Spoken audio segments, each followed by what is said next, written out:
نعم سيدي.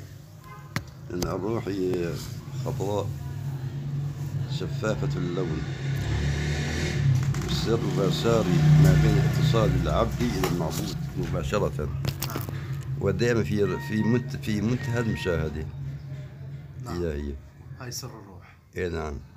لا تخفى عن الله طرفة عين، الله.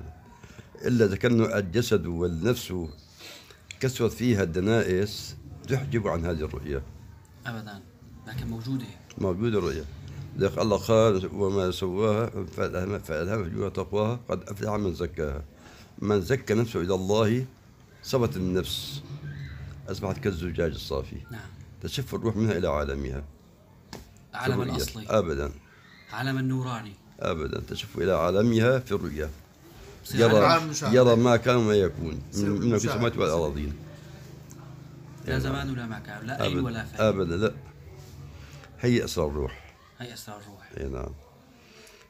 اي نعم. بس أصبح الحطة في الجسد عمى عن المشاهدة.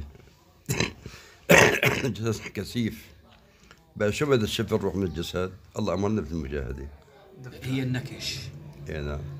جاهد النفس. مثل كنا باللورة مسودة، شو بدأ تشوف من الضوء؟ صح.